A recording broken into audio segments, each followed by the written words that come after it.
200 uomini in meno e mezzi inadeguati. La guerra ai piromani che ogni estate attaccano la Sardegna, i vigili del fuoco la combattono con poche autobotti che per di più sono vecchie. La più grande emergenza della stagione, quella di una settimana fa nei dintorni di Olbia, si è conclusa con un bilancio pesante. 70 etadi di macchia incenerita, turisti in fuga nelle spiagge, case bruciate e auto distrutte.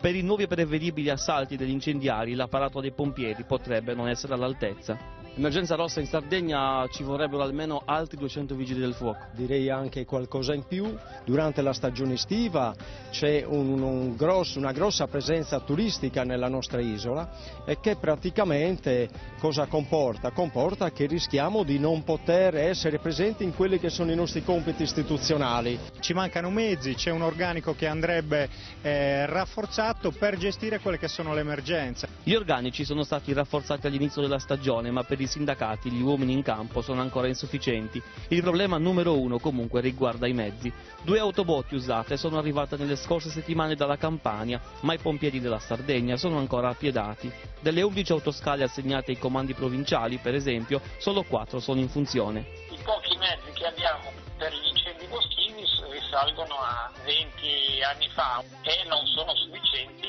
tant'è che abbiamo richiesto e ottenuto l'invio di qualche mezzo specifico anche dal continente. La responsabilità, i sindacati e anche il comandante la scaricano sulla regione, accusata di aver stanziato pochi fondi per la convenzione con i pompieri. La competenza della lotta agli incendi boschivi è proprio della regione, ma in campo scendono ogni giorno anche i vigili del fuoco e per questo viene firmata ogni anno una convenzione. Ma i 600.000 euro erogati nel 2015 non bastano per comprare le nuove autobotti.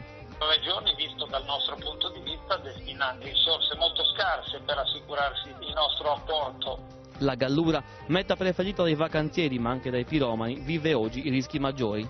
Caldoafoso oggi un'altra giornata a rischio, l'unica squadra in servizio qui è appena partita, se arriva un'altra chiamata cosa succede? Succede che ci troviamo in grosse difficoltà, in questo momento ci sono all'interno della sede 3 persone perché la squadra composta da 5 unità è appena uscita.